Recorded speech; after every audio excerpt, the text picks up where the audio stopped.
Hello and welcome to episode 100 of the Pixel Street Podcast, where each and every week we get together and talk about one of the things we love most, and that thing is video games. As always, I'm one of your hosts, Joel Campos, and today I'm joined by the man who just bought a new gaming chair, John Hansen. Yeah, pretty excited for that to come in. Been waiting for something a little more comfortable. Yeah, and I know you brought this up a few weeks ago too, didn't you? That you were thinking of getting a new chair. Mm-hmm. Yeah, look at you, man. You're gonna have that racing gaming chair and a green screen. Yeah, just looking to get a better setup than I currently have. So, and about right now is about as good as time as any to do it. Yeah, true. What's the lead time? You said like 2 weeks on that? Nah, a week. It's supposed to be here by Wednesday. Okay, that's not as bad as I thought. No. Also joining us is the man who is not interested in buying a nacho cheese machine from a gas station, Connor Kopp. That is 110% me. If I'm going to buy anything, it's going to be a hot chocolate machine. I mean, come on. Like, why would you not just want instant hot chocolate all the time? I mean, it seems like a perfect hot thing. chocolate's only good in winter. It's also very easy to make. Yeah. Okay, but hold up. I live much farther north than both of you. 90% of the year is winter for me. So, sounds to me like you're a hot bitch. chocolate machine it is. Damn, shots fired. This is also it's the 100th episode and the last episode, apparently. Mm-hmm. This is where the band's Civil breaking War up. arc starts. Yes, yeah. Indeed. But yeah, this week we're going to be talking about the Ghost of Tsushima State of Play, Tony Hawk Pro Skater 1 and 2 Remake, Unreal Engine 5, and much, much more. But before we get to all that, you can find the Pixel Street Podcast on most podcast platforms on Fridays, as well as on YouTube. You can now watch the show directly on our Facebook group by searching for Pixel Street Podcast. Follow us on Twitter at Pixel Street Pod. We're doing a giveaway this weekend. We're going to be giving away... What day are we going to end that? Sunday? Yeah, let's call it Sunday. What's the plan? So yeah, this coming Sunday, which will be May 17th, 2020, we are going to be giving away 3 $20 gift cards to your gaming platform of choice. We have a tweet out there. If you at one of your buddies, it gets you an extra entry. So yeah, include your friends in your reply on what platform you would want a gift card for. And we will be doing that giveaway on Sunday. I guess with that, let's get into the upcoming releases. I just want to add a note here before we jump in, but it did have the original date for Marvel's Iron Man VR, which unfortunately got delayed, so that is not coming the 15th, unfortunately. Other than that, though, taking a look in here, you've got Oddworld Munchie's Odyssey coming to Switch. I guess that comes to Switch today. Day of recording. Yeah, it's actually out right now. Go buy that.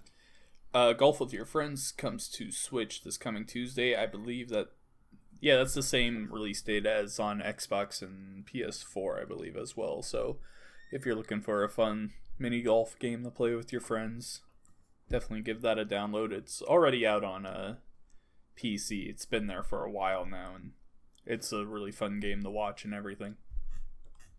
I love a good mini golf game.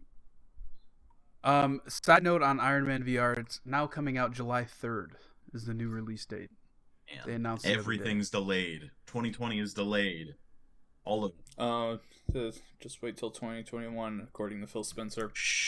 The Wonderful 101 Remastered comes to Switch on Tuesday, May 19th, as well as Wasteland 3 coming to PS4, Xbox One, and PC. I gotta say, out of this list, though, the one that I'm really excited about is Minecraft Dungeons, dropping on the 26th. It just seems like the perfect blend. All the gameplay that I've seen from it so far has been fantastic, and I'm super stoked for that. I don't know if you guys are interested in playing that. It's like Diablo, basically.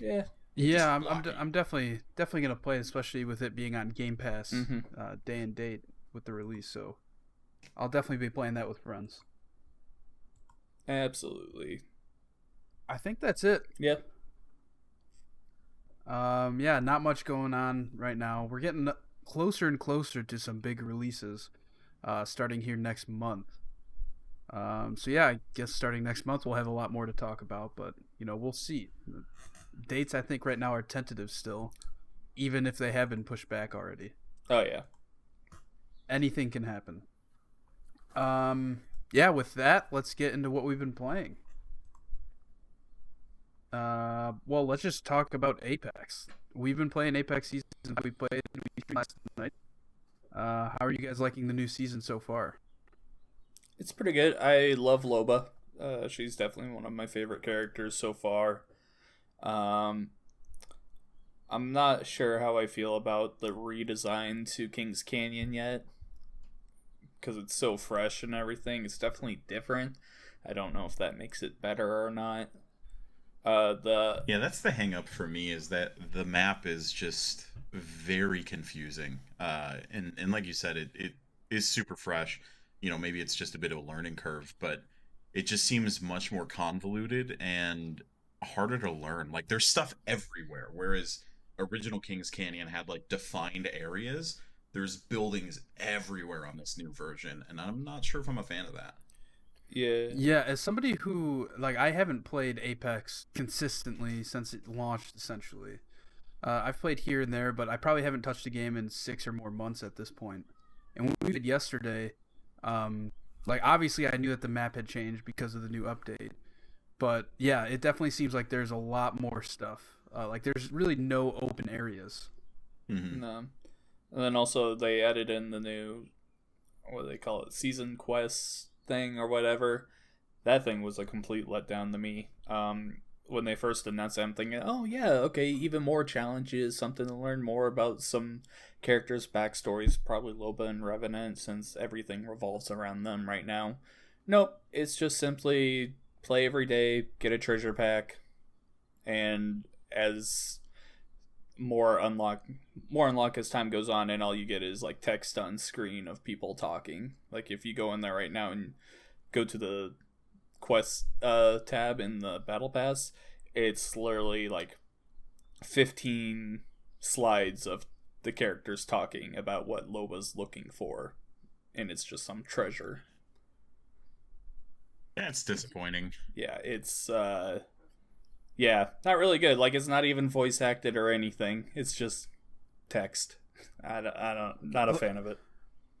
Let's talk a bit more about this new character as well. I haven't played her personally, but from what I've heard we were playing and what Connor thought, he said that it almost seems like she's OP in terms of the loot system. Because if you don't know, you can kind of see loot purple or above, I believe it is. Yes. You can see it like from a distance, so you don't even have to open crates at some points. What do you think of that, Connor? It certainly changes how the early game goes in a lot of ways, and it also, I feel like it allows somebody with Loba to get into fights much quicker. Whether or not it's game breaking or it's that big of a advantage, I guess, is yet to be seen with how frenetic the game is. But it certainly feels kind of odd when you run up on a big group of buildings and I can just immediately spot purple armor in the middle of one of them. And I know, hey, I'm going to run to that building, and all of a sudden I've got purple armor. It makes your loot go by much quicker, which maybe is a good thing. A lot of people complain in Battle Royales about the looting systems and how long it takes to actually get a good kit going. Obviously, Warzone does that extremely well with their loadout drops and stuff like that to allow you to kind of get what you need and then just start fighting, doing what you have to do, so on and so forth. But yeah, overall, I mean, it's going to take more time to kind of see where it falls, and she may end up with a nerf in the future. But between that and her ultimate, she is a loot machine. If you don't know, her ultimate allows you to throw her staff down, which turns into a black market, which has a pretty big radius, a little bit smaller than I was expecting, that then shows all the loot in that area, and you and your teammates, or anybody that accesses it, can grab 2 items from the immediate area. So, for instance, I threw it down once. We were lacking some heals, and unfortunately the area around us had no heals whatsoever, and we ended up getting screwed by a team when we played the other day. But it would have been super useful in that case. It's a really cool, interesting mechanic. You don't see a lot of games talk about or use some kind of differentiator in speeding, or the speed of loot rather. So it's cool to see them do something with that. Overall, I think she's pretty cool. Yeah, I definitely see where it makes sense that she's like kind of overpowered in the early game. Like if you're a team that's trying to get action right away, maybe get some kills, then yeah, you definitely need what is her name, Loba? Mm-hmm. Yes. Or something. 'Cause you can find loot. And then if you get her ultimate quicker, and it just makes the game go by much quicker, I guess, in terms of finding loot and just getting ready to take the fight. But other than that, last night I had fun because I posted a clip on Twitter uh, where John, were you playing Blood? Is that his name? Bloodhound, yeah. What's his name? Bloodhound. There you go. You see, that shows how much I don't know about this game. You're playing Bloodhound. You use that pulse move where it kind of reveals the enemies nearby, and there were easily 15 people, like right on the other side of the wall. Absolutely absurd.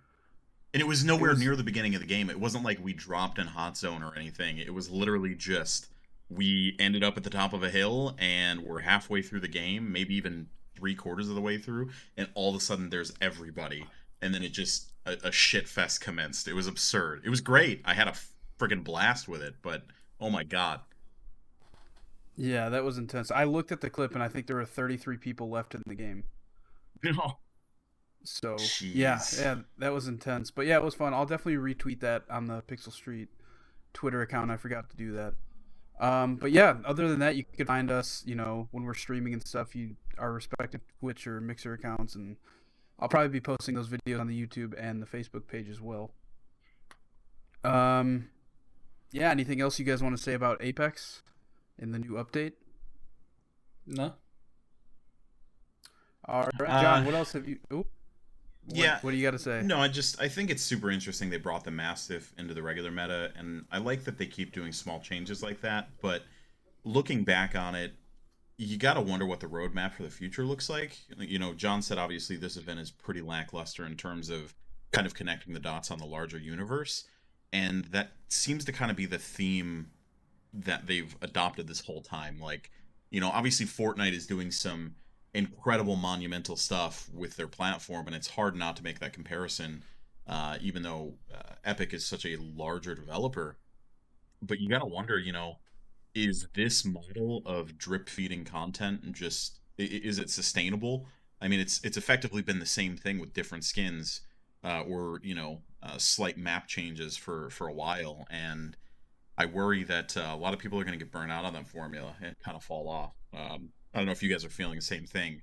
Just something I started feeling the other day.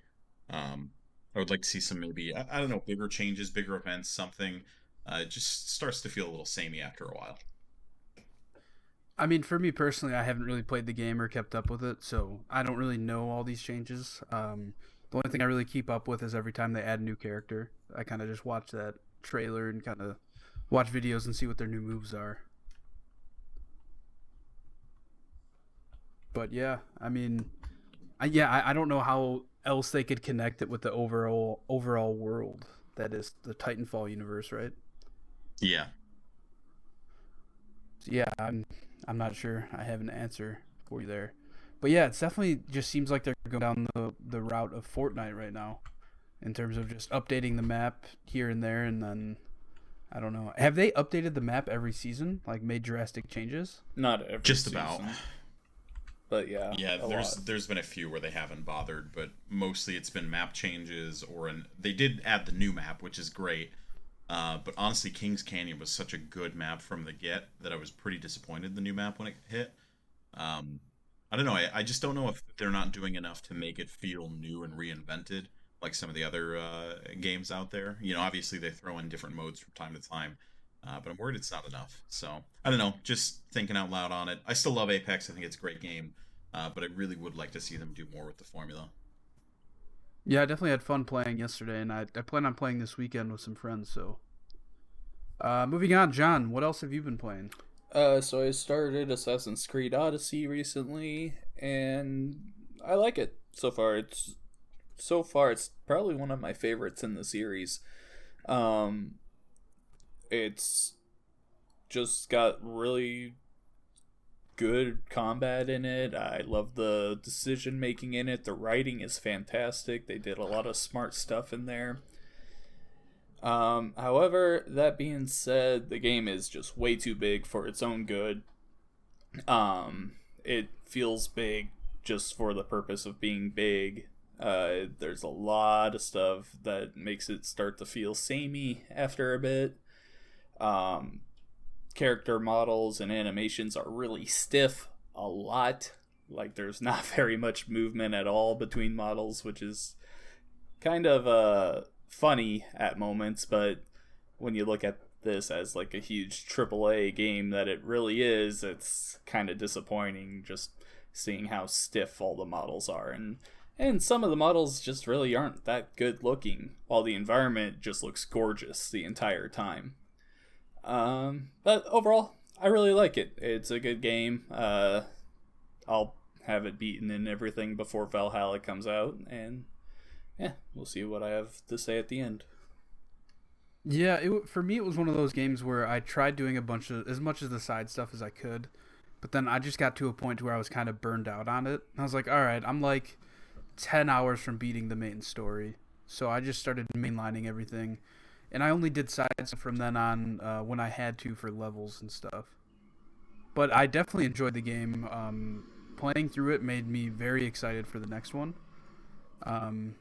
But yeah, and it kind of made me more excited seeing the Ghost of Tsushima trailer we saw today, because it kind of reminds me of an Assassin's Creed game. But we'll get in that a little bit. But yeah, a lot of fun. I had a lot of fun with this game. I did some of the DLC quests while I was playing it, because like if you have the gold edition or whatever it is, I think it's gold edition, you could do the DLC as you go for some of them. You don't have to be a particular level to do them. But I did some of them, and some of those quests were hilarious, like really funny. And it was surprising that they could make something so comical in a game like this. Yeah, no, that Ubisoft team did really well. They're the ones working on Gods and Monsters as well, so it looks like they're kind of going back to the same area and everything. So definitely excited to see what that game's gonna do. Yeah, that's cool.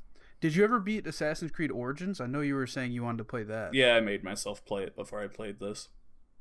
Okay. Yeah. How do you feel about the progression in terms of gameplay and stuff? Does it feel much different to you?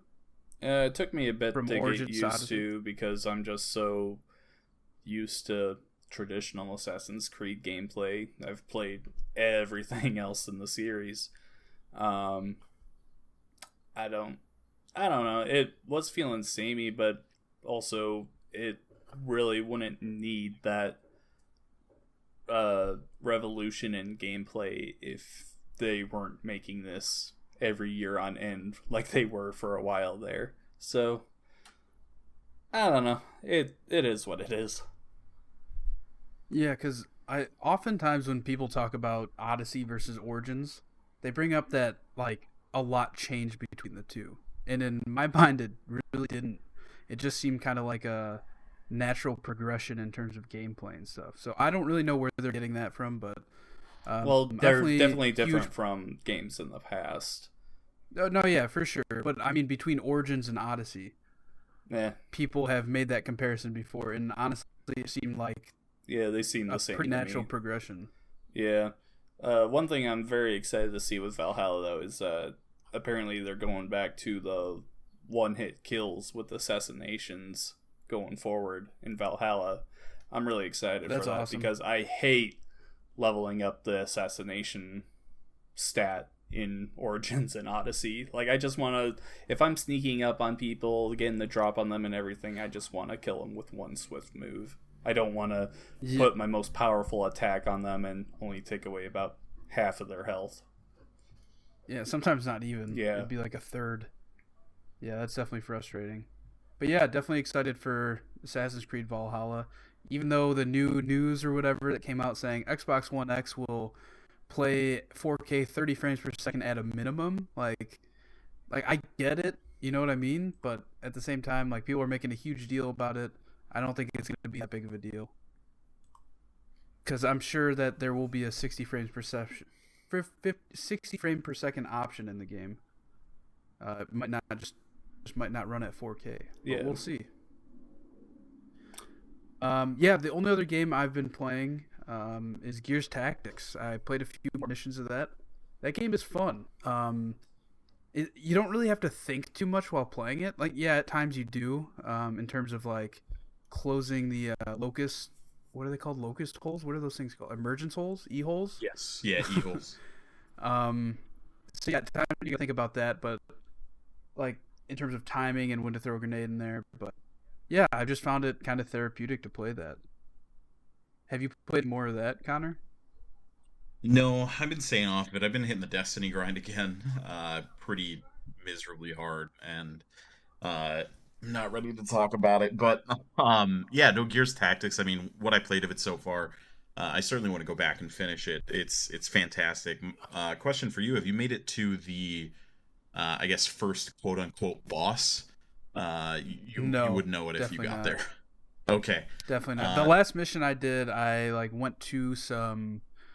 I don't know. I forget what those giant vehicle things are called, but I went there and then defended it, and then. So the ambulance, I think you had to pick it up for. They hatch like a plot to draw the enemy in or whatever. Yeah, I got the sniper chick, and then I did the mission after that. Okay, right on. You're not far off the first boss. I find at that first boss, that's kind of where the difficulty starts ramping up. And some of that mindlessness kind of goes away as it introduces some additional elements that make that game pretty difficult in certain spots.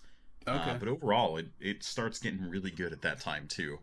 Just in terms of, you really start understanding more about the abilities and why you have some of the abilities. And if you can tackle that difficulty hump, I think it just becomes a much more rewarding experience because you feel like you're actively trying to engage with a puzzle as opposed to just a game you can point and click on. So it's real cool. Yeah, the game's fantastic. Game Pass, go play it if you don't have it. A lot of fun. Yeah, worth noting the game is only on PC right now, but it's going to Xbox. They haven't given a date yet, but I think it's probably pretty soon. But yeah, I definitely already am kind of seeing the customization stuff being kind of cumbersome. Yeah. Like there is a lot of it, like, which is great.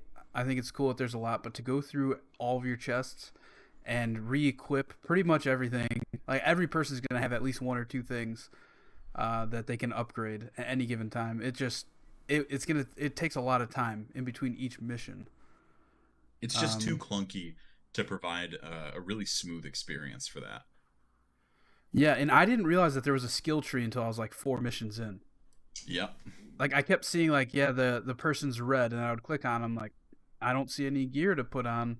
And then like at one point I noticed, I was like, wait, what is this? And it's just like a really small rectangle that says like skill points or something like that.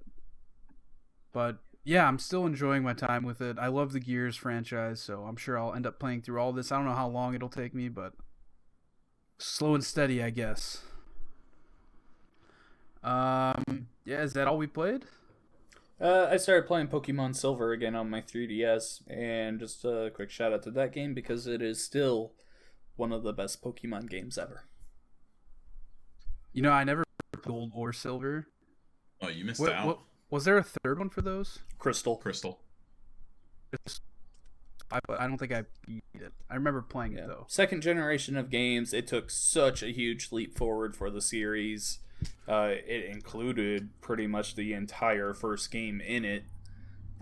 It was really just something to behold when I was like 8. So did it had you play through Gold and then it took you back to the first game, right? So yeah, kind of. You would play through the Johto region, get all the gyms there, beat the Elite Four, and then when you went home, it didn't tell you this, but you could sail. You could use surf right near your home, and that waterway would connect you to Kanto, the first game. And then you could go through and collect all of those gym badges and everything, train up and everything.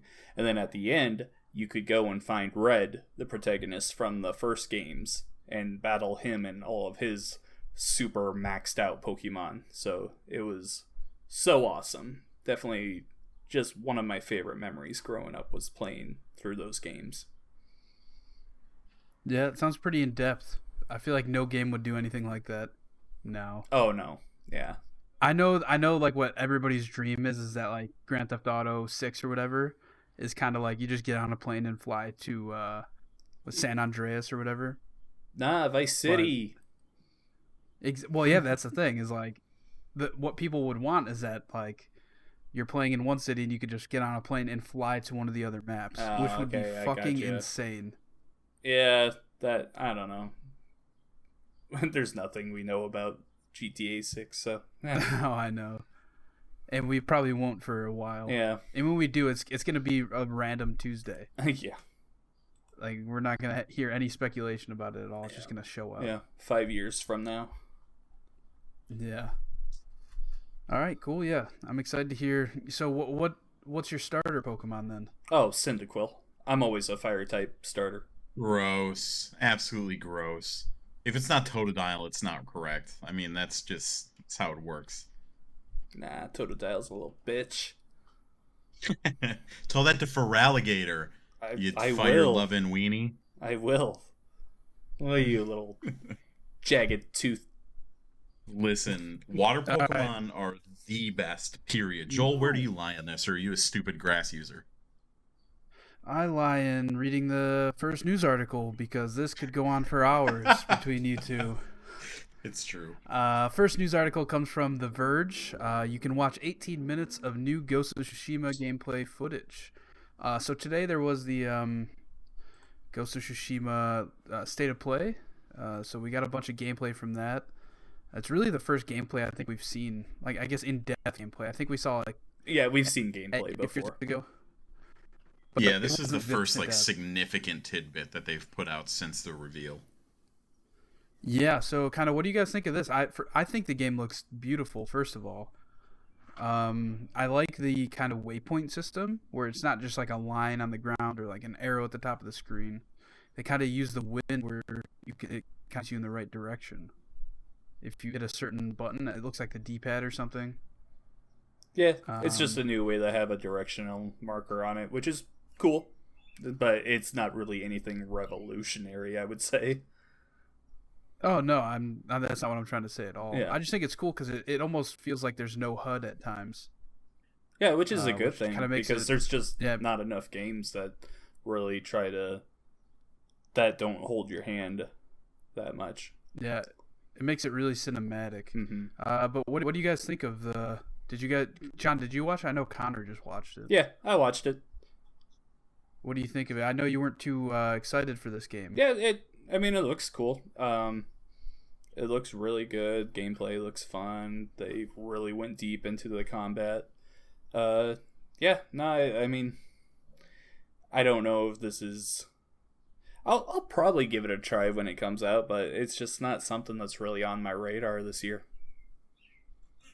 Yeah, I'm definitely gonna try it when it comes out because it just reminds me of an Assassin's Creed game. Honestly, we don't know how it plays or how it controls, I guess, but everything I've seen in this gameplay trailer just reminds me of an Assassin's Creed samurai game, which is what people have been asking for a while. Oh yeah, yeah. Connor, what do you think of it? I'm incredibly optimistic for it because it's right up my alley. Like I love anything in this time period inspired by these this type of art or anything, and that just makes it a game for me. They lean very heavily into the classic samurai film Wet Dream, including like the black and white mode. Obviously, the photo mode looks gorgeous. Having the standoffs that you can get into, things like that, and allowing you to play it as a effectively samurai focused film, but also including the ghost mode where you can fight dishonorably, as they call it, and kind of customize the way you go about things.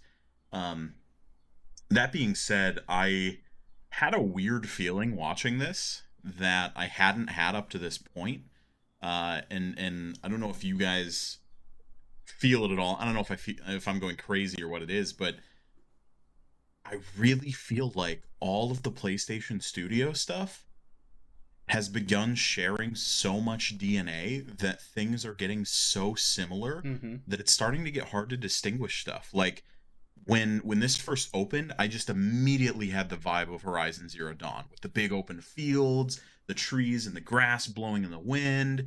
You know, you're riding your mount down the path. The UI is incredibly similar. You know, and not that that's necessarily a bad thing. Is Sony's titles over the past couple of years have been phenomenal, but there's almost a soul missing from these games that just I don't know where it is. I don't know how to place my finger on it. Have you guys noticed any of this or felt any of this? Oh yeah, no, it's actually been a pretty common comment between games made by Sony over the last few years is that these games are more and more just becoming the same experience. It's been going down this way ever since the first Last of Us came out. So yeah, the same game with different flavors and skins on it, really. And I worry that this road is just going to lead so quickly. Already Horizon Zero Dawn, I don't know about you guys, but that game disinterested me so much, which was a huge bummer because the premise I think is great. The graphics are gorgeous. I find Aloy to be very interesting. The world is interesting, but something about that formula has just become so lackluster that game did not grab me in any way, shape, or form, and I've never felt the urge to go back to it. And still to this day, I've only played through half of the game and don't care to go back.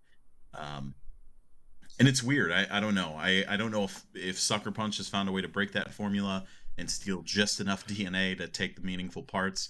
I'm hoping so. As like I said, I'm very excited about this game, but these Sony titles, man, are just starting to feel like a corporate think tank instead of a bunch of really cool video games. Yeah, I definitely see what you mean. Like, for all of them, pretty much. Like, this could, if you put Aloy in this game, I would believe that it's a Horizon Zero Dawn 2 or whatever the next. It's like the UI from another game and threw it in another one. They're effectively the same UIs. Obviously they've had smash hits. God of War was one of my favorite games of all time. Spider-Man, fantastic, but these games are so incredibly close in DNA that they're becoming indistinguishable. Yeah, I mean, they're all third-person, over-the-shoulder cameras. God of War, Action Last of games, Us, right?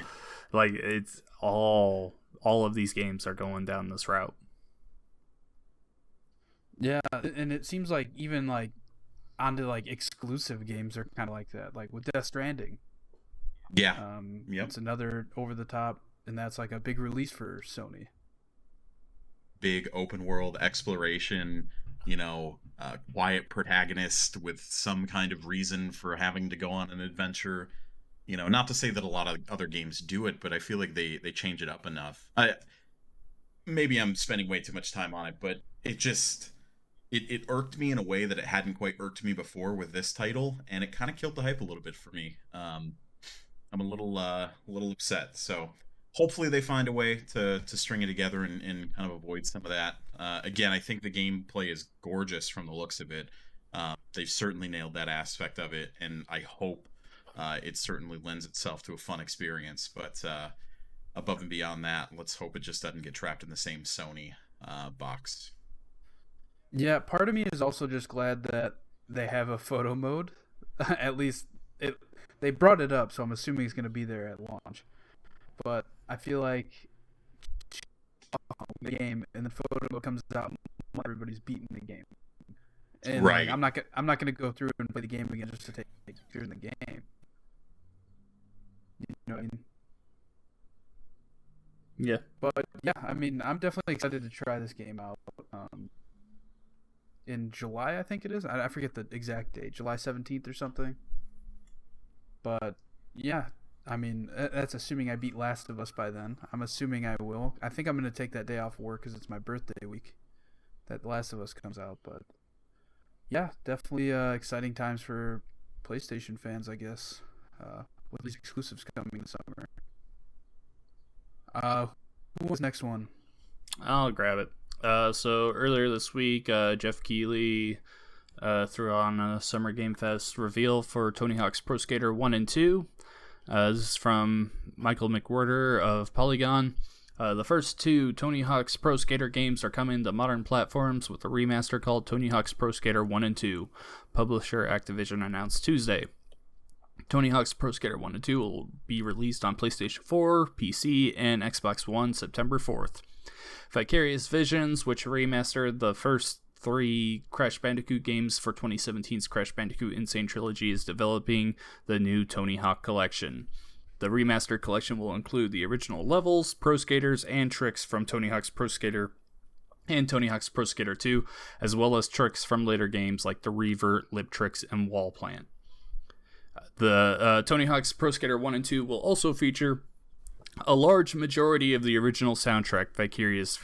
Vicarious Vision said only a small handful of songs didn't make it in. The remaster's reveal trailer confirms at least one song, Dead Kennedy's Police Truck, and returning artists Goldfinger, Power Man 5000, Bad Religion, Millencolin, Naughty by Nature, Papa Roach, Primus, Lagwagon, and Rage Against the Machine. Primus? It's Primus. Primus, whatever.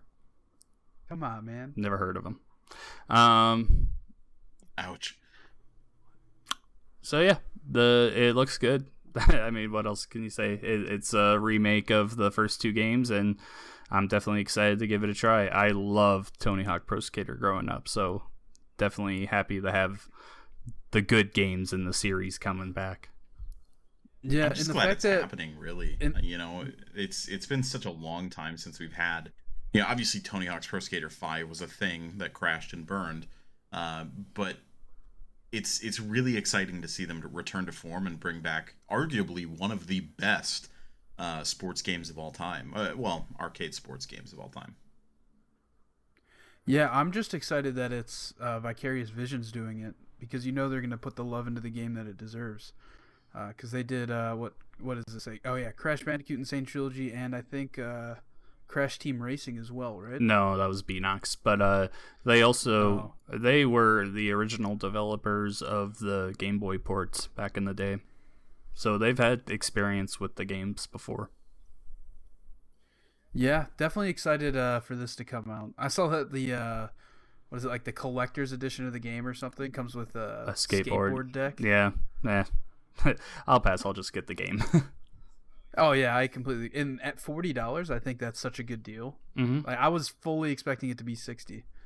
Yeah, no. Activision is really liking to put those remake collections at $40 when they release. So that's really cool. That's not really an Activision move, but they did it with Crash. They did it with Spyro and CTR, and now this. So I'm down for it.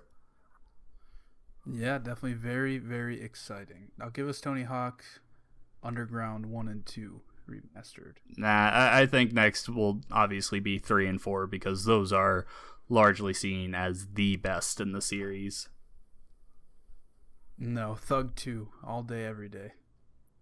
Do you guys think this results in EA having serious conversations about Skate 4? No. If they haven't yet, why start now? That's fair. It just seems like EA hates that IP. If anything, I see it more likely that they're already working on that game, and they see this and they're just like, fuck. There goes some of our hype.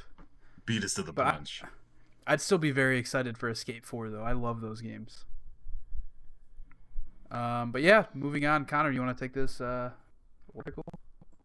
Sure. So this one comes from Matt Kim over at IGN, and it reads, Unreal Engine 5 announced with gorgeous PS5 demo. Today, Epic Games revealed the first look at Unreal Engine 5, its next-generation game engine designed with features meant to make game worlds more detailed and dynamic. To show off the power of its new game engine, Epic released a real-time tech demo called Lumen in the Land of Nanite, which runs live on the PlayStation 5. Lumen in the Land of Nanite, that is a mouthful to say, let me tell you, is a fully playable title made up of Unreal Engine 5's 2 new tools, Lumens, a dynamic global illumination tool, and Nanite, a virtualized geometry that lets artists import film quality art and assets into Unreal Engine. The demo shows a woman venturing into a rocky cavern and discovering a hidden temple. The demo makes a particular point to highlight how light and objects react dynamically and the demo ends with a thrilling flight through a crumbling canyon. All of the assets and visuals in the demo are reacting in real time, meaning the PlayStation 5 is processing the demo as it happens. I just got to say, watching this demo was fantastic. Very exciting to see the next advances happen for any kind of game tech. But that being said, I think it's important to temper expectations a bit, as this engine will not be available for developers until 2021. So it's going to be some time till we actually see this affect the video game landscape. That being said, some really cool stuff going on here. I mean, this allows different developers to pull assets that are already pre-made, maybe for a movie, or to take game assets and move them over to movies, as well as they focused very heavily on compatibility with Unreal Engine 4 so that developers can migrate things that they've already worked on or are working on to the new platform, and utilize all of the tech that's here. Just to give a quick explanation on each of these, Lumens is really just a better light source tool for the game to really allow you to build better lit areas or work with light that works in a realistic way, so that you don't get any more of those like super dark flashlight levels that we all hate. Instead, you're getting a more realistic, proper feel on how light would work in a game. And then Nanite is just a geometry tool that allows different artists to basically use millions more polygons than they're using now. And the way that breaks down is that you get much better textured items and, maybe even characters or environments inside of games. And that's just going to lend itself to the overall look of games moving forward. There was a big concern with games moving to this generation that there wasn't a giant generational leap to these new platforms. But obviously, we're seeing some of this hardware utilized in some way, shape, or form to make significant improvements. So exciting stuff here. Again, doesn't launch until next year, so we got a little bit of time before it really makes any differences. But yeah, it's really cool nonetheless. What do you guys think about this? I'm not buying into it. Yeah, the demo they showed, of course, it looks amazing. Like, you can't deny that. But I don't believe that we're getting anything next gen that looks like that. No. Maybe in 2 generations. Yeah, I don't buy any of it. It's just a tech demo. It may be playable for the people playing it, but that tech demo is also running under perfect conditions for them, most likely with no additional load on the hardware it's running on at all, which they said here was the PS5. You have no social stuff going on, no internet, and a lot of that back-end stuff has just been severely stripped down, most likely to make it run as beautiful as it did.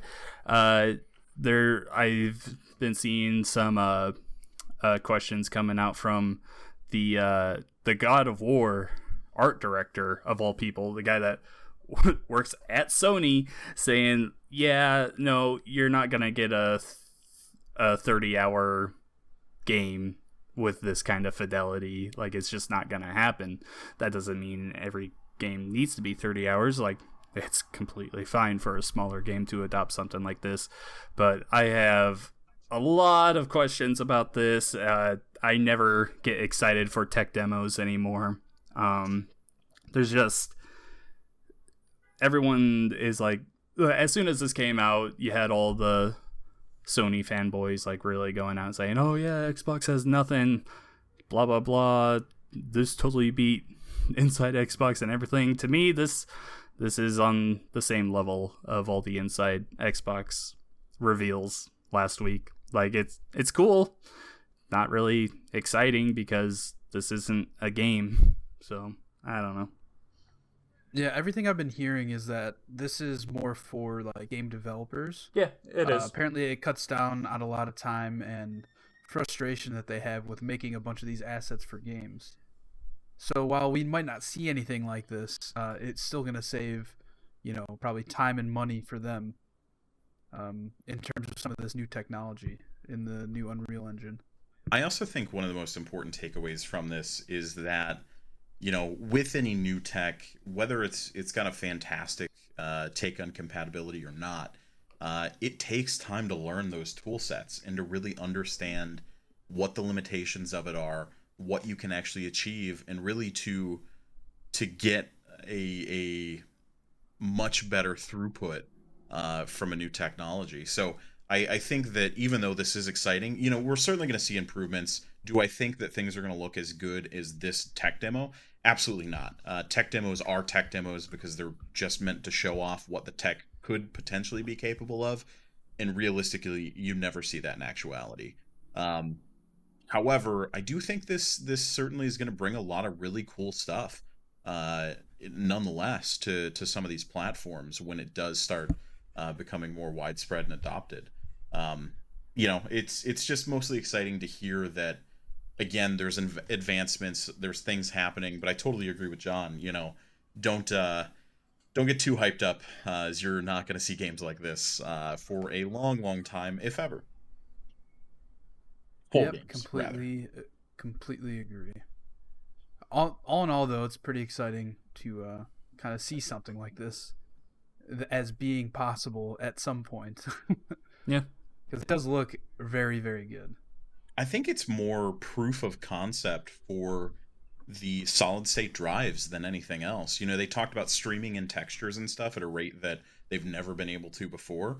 And that's really enabled by the fact that every single system going forward is going to have a solid state drive. And it really solidifies that was the right choice for these platforms. So I didn't even know that, it's a huge leap because of Epic. I think it's just a huge leap because of hardware. Yeah, probably. And the fact that most people haven't had that hardware to make a huge game like this. Right. Like you said, it could be a very long time before we get anything even close to this. But yeah, moving on, let's end the show with some quick news. Where are we at here? All right. First up, we have Titanfall 3 is no longer in development. This. You cut out there. Can you hear me? Yeah, now I can. Okay. Titanfall 3, no longer in development, most likely canceled. What do you guys think? Yeah. So Vincent Pella was in an interview recently, and he is currently the head of 2 EA studios. One is, of course, Respawn, and the other one is one of the what's the Battlefield developer? DICE. Yeah, he's heading up one of the DICE company developers now. So yeah, a while ago he kind of teased that a Titanfall game was coming in 2019. Obviously that never happened. We haven't heard anything from it. But recently he said that when it comes to Titanfall, there's nothing currently in development, but it's always there. So likely Titanfall 3 was canceled. And if you want to get into like conspiracy head thinking and everything, I would guess it's because of the success of Apex and Star Wars Jedi Fallen Order. Yeah. Do you think that we see another single player Apex game or something? Maybe. I actually don't think we see anything single player for Apex, but they just keep making Apex stuff. That's interesting. It's also interesting that they would cancel Titanfall 3 though. Well, because I think the second one was pretty successful. No, it wasn't. It bombed. Really? It was critically a success, yeah. But commercially it didn't do that well. It was famously released a week after Battlefield 1, and therefore kind of shit-canned by EA. And also a week before Call of Duty. Yeah. Okay, right, I remember now. Yeah, so yeah. I just remember hearing everybody talk about how good the campaign is. I never played phenomenal. It's genuinely one of the best FPS campaigns to ever exist. It's just smooth, buttery, fantastic. It's got some grandiose moments, some light moments. It's absolutely worth the playthrough if you get a chance to. And because of that, I am more sad to hear that they are not continuing with anything Titanfall for right now. I guess it's important to say that when he originally talked about it, they never specifically said that they were working on a Titanfall sequel or Titanfall 3. They simply said something Titanfall flavored is coming later this year. Whether or not it was Titanfall 3, maybe that's semantics, but here's hoping those plans were just pushed back. But like John said, I think due to the success of Apex and Star Wars, they're probably focusing on other things for right now. Yep, most likely. Moving on, next one we have is Ubisoft have one more title to be revealed this year from a yet-to-be-announced franchise. Yeah, so we already know Assassin's Creed, Watch Dogs, Gods and Monsters, Rainbow Six Quarantine, Rainbow Six Siege is coming to next-gen platforms.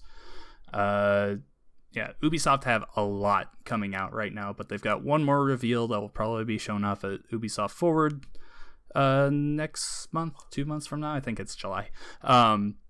Yeah, so it really comes down to, is this a new Splinter Cell game? Is it a new Rayman game, which I really want? I love the Rayman games, but I know a lot of people are really hanging on to the Splinter Cell franchise returning. Yeah, so that's going to be exciting. What happened to Beyond Good and Evil 3, is it? 2. I know they announced it a few years ago, but they haven't said anything. It's still in development. That could be shown off this year, but that's not coming out. At the earliest, it's coming out next year. Yeah, most likely. Connor, what do you think? I just wonder what this could be. With them saying it, I don't think it's going to be as big as the hype train is going to build it up to be. I would love for it to be a Splinter Cell game, as I love the Splinter Cell games, but maybe a Splinter Cell remaster or something would be super cool. But yeah, I think we're just going to get disappointed with whatever this is. Well, they are saying it is a major AAA title, so they're definitely saying. But they also say that about Just Dance, and that's Well, Just Dance gets them a ton of money, so yeah, right, yeah. But yeah, no, they have a ton of stuff, and in fact, it could be Just Dance because they haven't talked about the next Just Dance game, and that's a yearly. No, I've cursed it. That's a yearly franchise. There you go, Connor. It's Just Dance.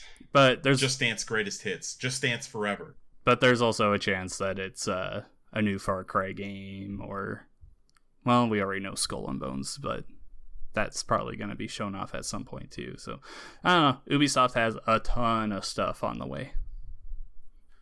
All right, moving on. We have Paper Mario. The Origami King was announced today. What do you guys think of that? I've never played a Paper Mario game. I'm excited to try this one out. I played the first one. I've watched videos on the second one. I really want to play it. I want that game remastered on Switch. Paper Mario on the 3DS and the Wii U was not great. They really went away from what made the series popular. So a lot of people were hoping that the Switch game would be really a return to form. In some ways it looks like it is. In some ways it looks like they're just being weird again. I don't know. I'm excited to give it a try because I want everything on the Switch, but also there's a part of me that's like, man, I just want like a traditional Paper Mario game with the like stage play combat that was turn-based, and the you're gonna have partners again in this game. They're bringing those back, but they're all just generic partners. Like, they show a clip in the trailer of it's like, oh, me, hi, yeah, I'm Bob-omb. And it's just a normal Bob-omb that you would see in any other Mario game. In the past Paper Mario games, that would be like a completely different colored Bob-omb with his own name. I'm trying to think of his name in Thousand Year Door, but he was like a sailor Bob-omb. He had like a beard and a captain's hat. Like, it was such an interesting franchise back in the day, and Nintendo have really gone away from that just because it's Nintendo and they like to switch things up. But with Paper Mario, that's just not working lately. What are your thoughts on the way this was announced, not being in a Nintendo Direct? It really nails home that all the rumors are true, that there will be no June Direct. But it also nails home the rumor of the Mario remasters coming home, because a new Paper Mario game was in that rumor. So I think that really nails home just more about how those are on the way. But It's whatever. I'm fine with it. It's a game announcement. It's finally news from Nintendo, because besides, we know what they're doing. Yeah, besides this, the only game we know that's coming this year is Xenoblade Chronicles Remastered in like a week or two. I think if anything, this confirms we're not getting a direct until after this game is already out. Well, I think we get it right before it comes out, early July. Because Nintendo like to do a direct right before their big game releases. Connor, are you a big Paper Mario guy? I'm not. I've always been interested in the Paper Marios, but never got around to playing them. I gotta echo the sentiment on the reveal, though. It is super odd to just be dropped out of nowhere like this. But it certainly came from like a direct that fell apart, or obviously games got shifted, plans got changed, whatever it is. But to be announced 2 months ahead of time, like, that was pretty wild.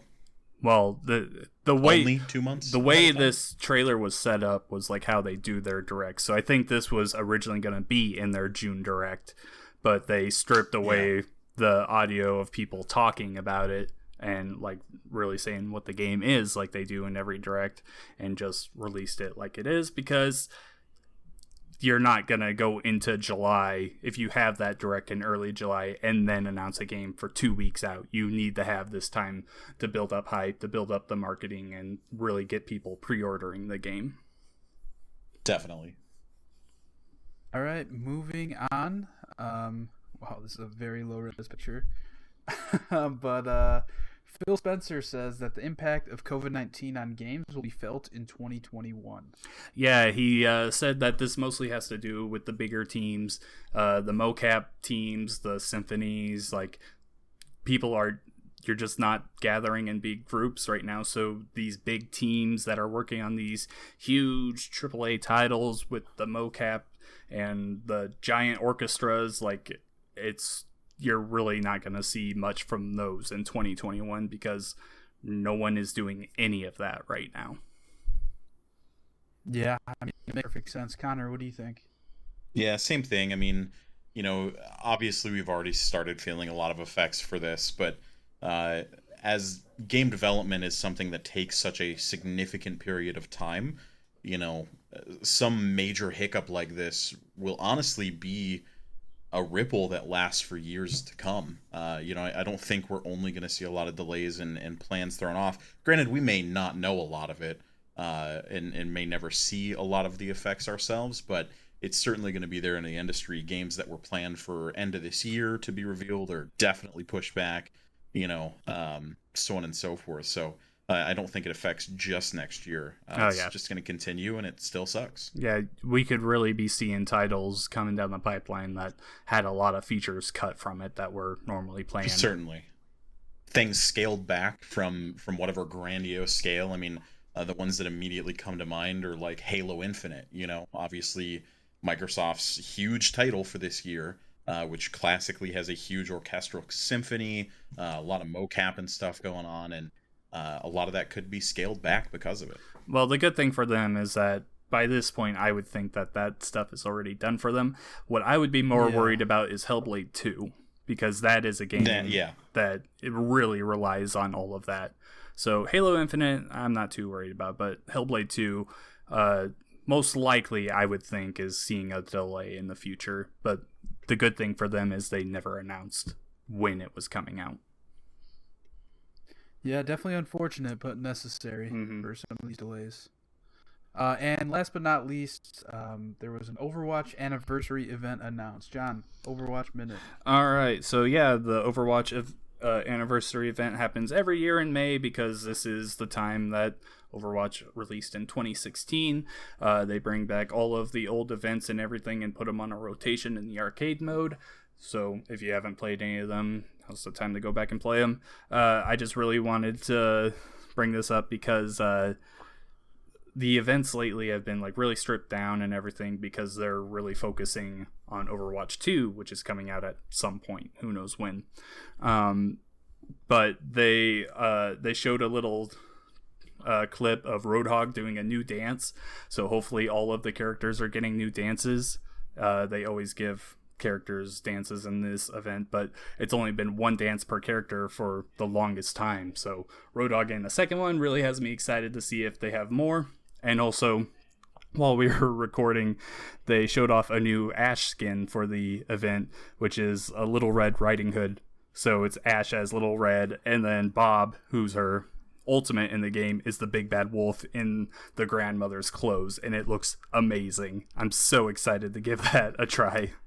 I really hope that, because her voice line she says when she sends out Bob is usually, "Bob, do something." I really hope it's something like, "Grandma, do something!" Like, that would be amazing. Connor, what do you think? I love Overwatch. Even though I don't play a lot of it anymore, I think it's still a fantastic experience. And more of it's always a good thing. You know, the anniversary event's cool, and it may be enough to get me on to play a little bit.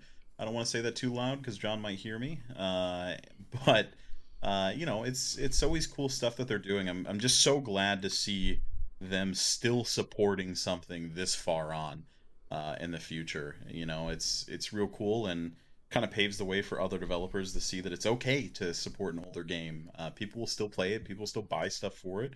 You know, there's still a path for monetization for that title, and it's just it's super cool. So go Blizzard. Go Blizzard indeed. With that, we're going to end episode 100 of the Pixel Street podcast. I just want to end by thanking everybody who listens or has ever listened to our dumb voices for 100 episodes. Follow us on Twitter at Pixel Street Pod, where we're going to be doing our giveaway in honor of the 100th episode this weekend. So Sunday, be on the lookout sometime in the evening, I'm sure, for the announcement of the winners. Check out our Facebook by searching for Pixel Street Podcast over there. I'm Joel Campos. You can find me on Twitter at Campos63. I've been streaming a lot on pretty much everything with that same username. John, where are you? On Twitter, I'm at Revic Shadows. You can check out a bunch of my articles that I'm posting. I just had one go up talking about how Inside Xbox disappointed us a lot. I have another one coming out looking into what Ubisoft can be talking about at their digital event. Otherwise, hit me up on don't hit me up, but look up my articles on GamePer. I cover a lot of guides there, but also features and everything else. Lots of stuff on there. And I've been streaming a little more on Mixer at Revic Shadows. And Connor, what about you? Yeah, you can find me on Twitter at TheRealBirch. That's Birch like the tree without the I. So BRCH. Come hang out, ask questions, make mean rants at me, whatever you want. Also, yes, thank you for joining us for this mini episode. Super awesome. Come hang out with us on Mixer as well. Mine is mixer.com/Birch, BRCH again. We're doing some Apex streaming and stuff lately, and we're looking forward to continuing. So thanks for joining us, and Joel. We will be right back here next week for episode 101 of the Pixel Street podcast. Bye. See ya.